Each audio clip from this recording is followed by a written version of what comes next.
Hi, this is Toby from LITH-TECH Mobility. So in today's video, really proud to introduce our new Smart Chair Pro.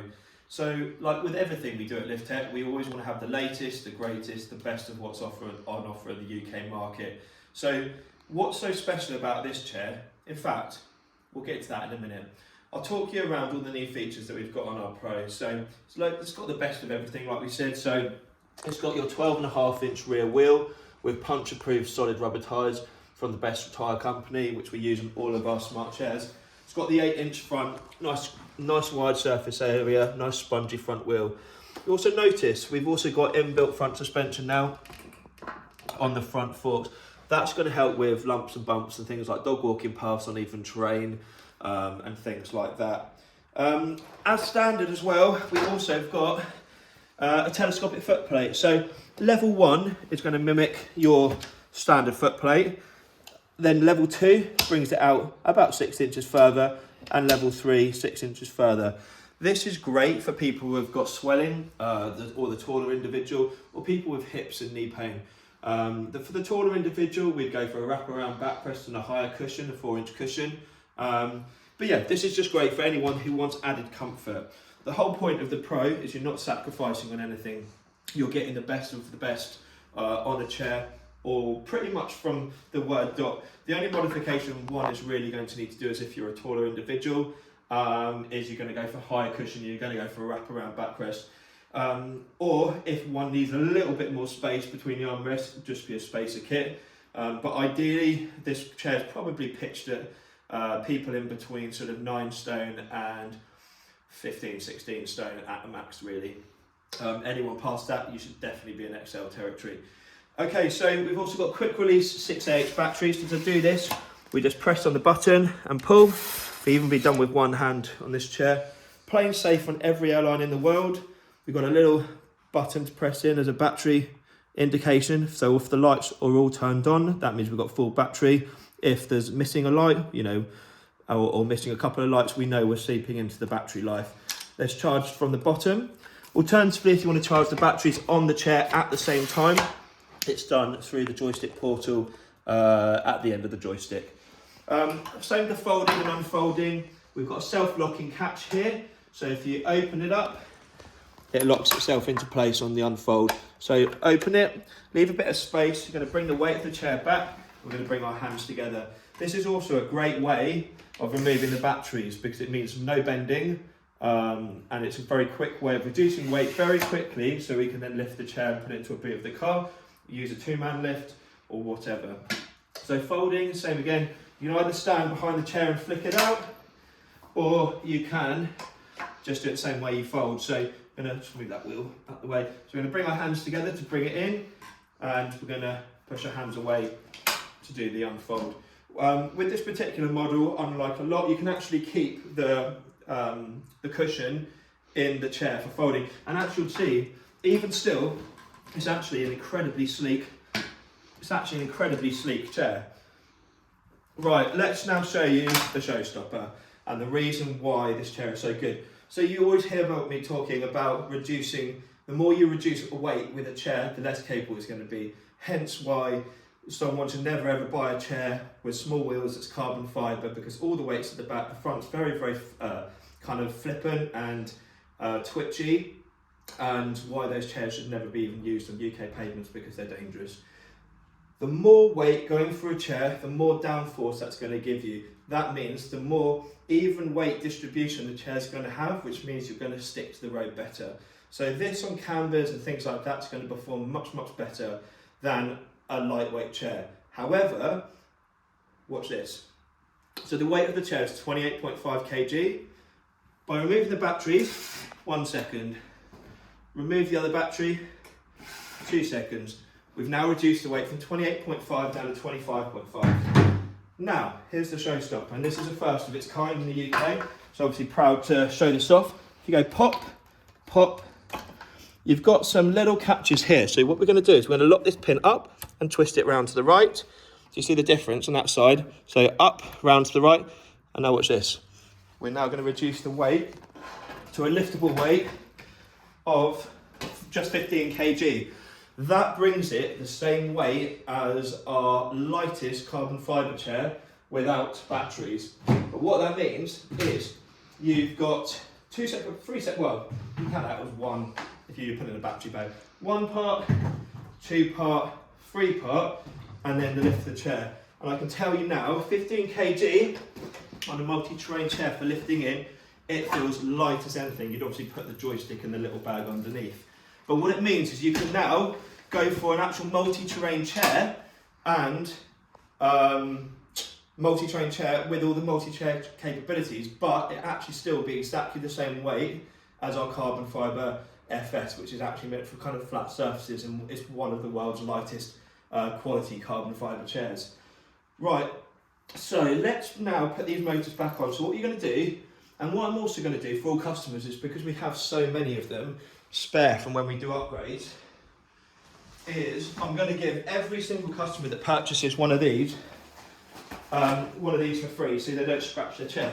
So that can go on the floor, and then we're going to just lift that, balance it on our mat. So if you're at Sainsbury's or whatever, you could literally just pop the mat down, pop your chair on top. And now all we're going to do, so these are literally on sliders, and this slider is going to line up with here, and we're going to work it from the bottom up to the top, twist our pin back to the left, which is now going to lock it. So that pin is now locked in here. And then what we're going to do is we're going to line our white arrow up with our arrow on here, and we're going to push that in. Right, one motor attached. And when we're doing the motors, they actually cross on the leads, because we want our left motor to go into the left controller unit slot. Something else that's very intelligent with this chair, which is a massive upgrade, is it uses a different type of wave technology. So I think it's called syn wave rather than square wave, which basically makes the sound of the motors much more silent. It's exactly the same technology that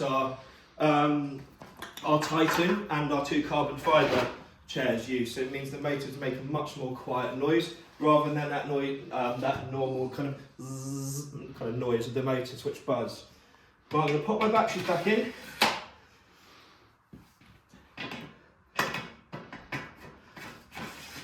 Now what we're going to look at is different ways of getting in and out of the chair. So as we know, one of the easiest ways of getting in and out of the chair is from the front with the foot plate up.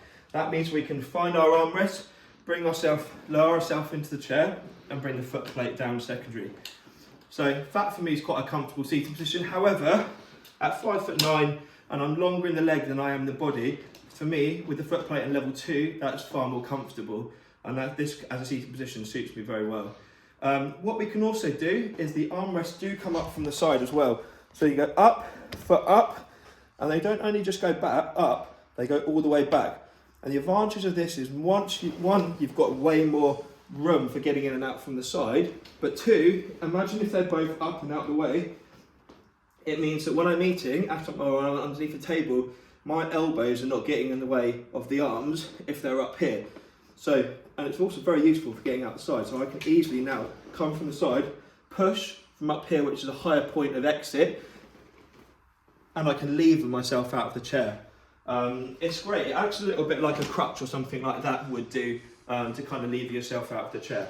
Right, so I'm just going to touch through the folding and unfolding once more, so I feel like I did that quite quick. So open the catch, lean it forward just a touch, bring the weight of the chair back, and here it's not a strength thing. As long as you bring the weight of the gravity back, you can do it with your little fingers like I just showed, and then to unfold it.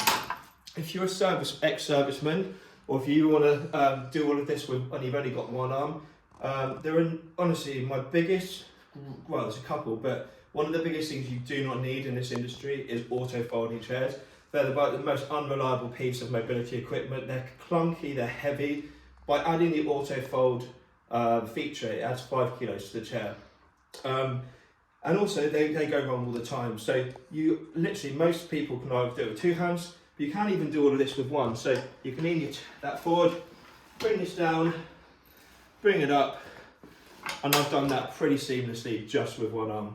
So, you know, it can all be done. Right, got electric mode and freewheel mode. So these are 250 watt brushless motors still. Electric mode, freewheel mode. So we tap them forward. This means now that the chair can be used like a walker or a stroller, so you can lean your body weight on it. So it's great for kind of disability access, rehabilitation, things like that. It also means that when the chair is actually folded, you can either push it out in front of you, so we can literally put it into a corner or whatever in the house, and then you can just leave it like that. The charger points straight there, which means you can charge very easily. We've also got a handle, so we can tow the chair behind us, which is great for opening doors and things like that. So it's a very, very versatile chair. In fact, I'm going to stay in this position because let's go do the outside part of this demo now. So I'm going to wheel my way out of the door. In fact, let's pretend I had to open the door. I can get the handle, open the door back out on myself, and it's much, much easier. Like with anything in the mobility world, the more options we have, the better anything's going to be. And this chair is absolutely ram-packed with options.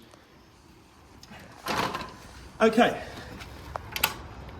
So as we know, the weather's been pretty pants recently, so we're not going to be going on loads of boggy grass and things like that. It's the first time the chair's been out, but it's I don't want everything getting covered in mud. Facts are, it's a multi-terrain chair. You've seen all the other chairs in our lineup do grass and fields and up and down grassy banks. We all know it can do it. What we're going to stick to on this is probably curbs and cambers, general use bit of cobbles, things like that. So my cameraman's going to follow me on my little tour. On this particular bit of the demo, I'm going to put my foot plate back into level 1 because I know we're going to go over some bumpy things, and I'm going to set myself up. So this is where we're going to hold the joystick as well. Make a little tick. The crevice between your thumb and forefinger is going to balance on the dome. The rest of your hand's going to wrap around the side of the chair. This is the most stable position to hold a joystick. The higher up the joystick you hold it, the more sensitive it is. So this is 3 times more sensitive than around here, and we want maximum control and stability. So let's go off on our journey. As you can hear, the motors are very, very quiet. So that's part of that new wave technology, and that's it's the controller unit, which is basically your ECU. It's an onboard computer that makes the chair quieter. So we're going to speed it up just a little bit, but not too much so the cameraman can't keep up. Are we good?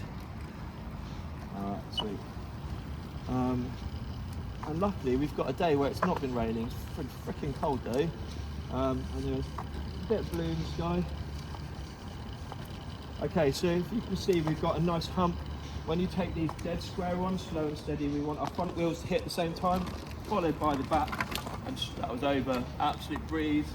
I'm going to take us over to these cobbles now, and I'm going to do the first set, I'm going to do very, very slowly, and then the second time I go over them, I'm going to do them much faster, and you can kind of, it's 50-50, some people like it going slow, some people like it going much faster. They can feel the bumps, especially when you give it a bit of willy. So this is going to be a bit faster. I mean, it's like I say, it's 50-50. I think I felt a bump's a bump, and to me they both felt like bumps. But the cushioned wheels made it pretty bearable, to be fair. And even with someone who's got severe spinal issues, or very, very sensitive as a person with bumps, which I get a lot of customers like that with, this is cushioned enough for the average person. For sure. And obviously we can add things like spongier cushions, maybe a base cushion with a memory foam topper. That can actually make a huge difference with impact. Right, let's go and do a drop curb. So to do drop curbs, as we know, we're going to creep up towards the curb. We want to end up being about an inch away. We're going to stop. Okay, and it's fine to look forward to where a curb is on the way up, but when we actually go to take them, we want to be back in the chair. Now our wheels will dig in, it's going to gently climb them. So that was seamless. Whenever we come off the curbs, we always want to come off square. So now I'll set myself up with a good foot or so away, and we're going to gently roll off square. So that's the safest way to do a drop curb. Also, the safest way to come off any curb is always forward. You can reverse up curbs, but never ever come off a curb in reverse. Right, let's do this camber now. So I'm going to talk about the basically about how cambers really work. So I'm going to put this to electric mode, freewheel mode for this. So as we've got a left to right camber and we're rear wheel drive and front wheel independent, that means this chair is going to go in the direction of a camber. And if one either doesn't keep momentum running through the chair or doesn't cross steer, that's the direction that any electric folding wheelchair is going to go. and there's definitely an element of driving skill involved with cambers, and there's definitely, I'd say 80% of people do cambers wrong on the joystick. So what you actually want to do, so what people first of all do, they start veering off this way, and because their chair's going right, they then slam the joystick hard left to compensate. All that does is it locks the wheels, so it makes you go even further. Instead, what you do, if you've got a left to right camber like this, you basically want to point the joystick at 11 o'clock. So literally just off the center position. So I'm very gently steering into the slope. What you don't want to do is jam the joystick at 9 o'clock. So the other thing you want to do is maintain a steady, solid momentum. So that's what I'm going to do now. And what you'll see is the amount I move my hand, I'm going to do level 2, is so minimal that I'm literally just holding it still. So I found my sweet spot here. I do not even need to move my hand. You'll see an inexperienced user or someone that's not a good driver, because their hand's going to be going all over the place like this, trying to hold the chair in a steady position. A good wheelchair user barely moves their hand whatsoever. So this person's driveway makes a natural camber. I'm going to cross steer it, hold it in position. I'm going to now bring the chair and come off. Okay, now what we're going to do is we're going to reverse back up this. So first thing we're going to do is when we drive forward, our front caster wheels face backwards. First thing we need to do is when we do a curb and reverse is our front caster wheels need to face forward. So to do this, I'm going to slam the joystick in reverse. That's going to spin my front wheels. Now I'm going to pulse backwards gently, because I want to make sure that I'm going straight. If I'm at an angle, I'll pulse in this back corner. If I'm at the other angle, I'll very gently pulse in the back corner. My aim is to basically bring this down in line with here. Once I get square, I'm just going to hold it down. My rear wheels are going to go over, and then my front wheels are going to follow. And that is a very, very simplest and seamless way to be able to do any curb kind of up to a few inches really in reverse. So general rule of thumb, like I've talked about in my other videos, is if you split these wheels into 4 separate quarters, 1, 2, 3, 4, your bottom quarter is your max curb climb. So that equates to a drop to a quarter curb forward and pretty much a half curb in reverse. I mean, it can go up half curbs, I've done it a million times, but you want to have maybe a small half curb really. Right, I'm now going to show you the max curb climb forward, and we're now going to do this horrible bit of pavement here, which has got dips, lumps and bumps, and if you get the camera really low, and this just while I'm setting the chair up, you can actually see how bad it gets. So I'm going to bring myself around, and this is probably your max curb climb forward, so I need to make sure I'm square, and I bring it up and I'm up. So I did that pretty easily. Right, and now let's talk about how one does a pavement. So generally speaking, you want to be 3/4 of the way up any pavement. Reason being is if you've got to hit a past bit of camber and you go with it, you end up here. If you start off here and you hit a half bit of camber, guess what? You end up in the road. Obviously, we do not want that to happen. So the only time that ever changes is if you're on a pavement and you've got dips. The safest way of doing dips is actually bringing yourself lower and driving up through the centre of the dip. Bring yourself lower and driving up through the centre of the dip, because within this dip, it's almost created a bowl. So your steepest part of this dip is like a camber, and then you've got another camber, which is the beginning of the dip. So what's going to actually happen here is if you hit this dip from here, your wheelchair is actually going to whish underneath there. And because it's such a drop, you're actually going to be on 3 wheels, which is obviously going to give you even less stability. The whole point, and this is why it's so important to get the right wheelchair for UK pavements, and all of these lightweight chairs that companies like Careco and anyone else that are willing just to give you whatever it is that you ask for without questioning it.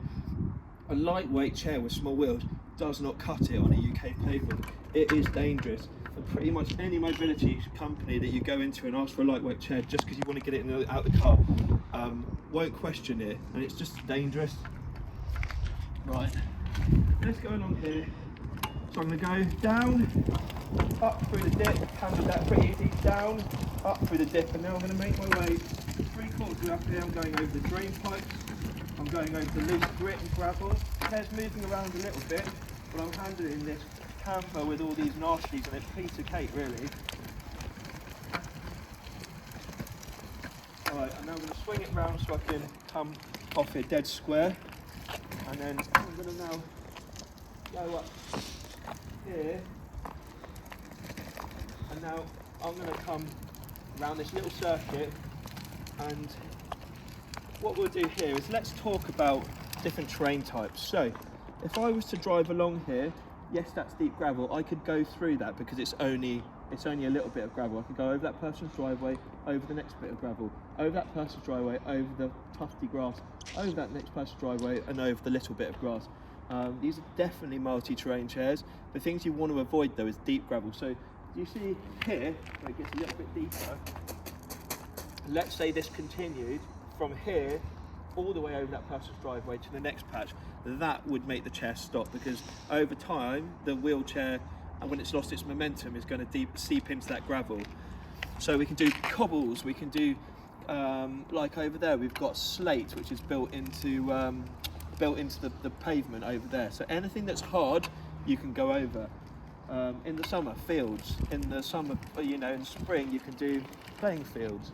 Right, the only thing that is harder than a camber is a downhill camber, because now not only do you have the camber going against you, and gravity, and the user weight, you've got gravity against you now, because you see straight away, because I'm in a downhill and all of my weight's going that way, my chair wants to go that way even more. So what I would say in this situation is, which I'm going to show you, I want to stay at the highest bit of this camber possible now, because I know that that's going to be the least steep part, and I want to cross it ever so slightly more, but still, I'm still holding. This is quite a steep camber.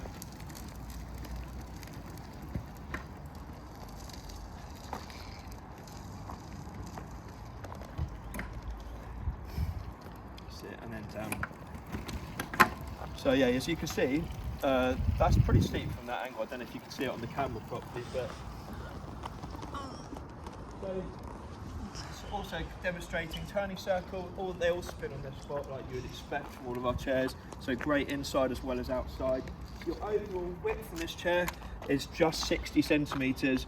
So that means you can go for a standard door easy, which is 76. Your space between the armrests is 48. So that takes the average person. We can bring that out to 50 if we add spaces. Ideally, we want to keep it at 48 though, and pitch the right.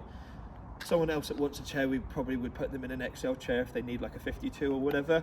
But yeah, a very well thought out chair, and it's great for those demanding more from their chairs, that want a real true multi-terrain chair experience. They want that extra downforce, they want that feeling of safety, stability, and maybe they're a younger couple, and it's either the husband or the wife that has got the disability, and they rely on their partner.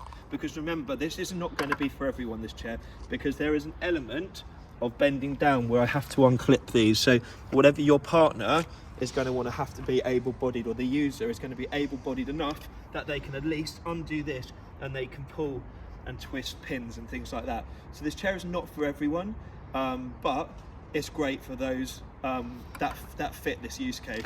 That is why at LITH-TECH we have 14 chairs, because we can put different people in different chairs. It's not by no means a one size fits all. We don't pitch the same chair to the same person, because everyone's different after all. Anyway, I hope you found that educational, interesting, and you've enjoyed our new Smart Chair Pro. It's got some great attributes, and it's certainly one of a kind, and we think it's going to be a great seller. So yeah, like and subscribe, and I'll see you in the next video. Thank you.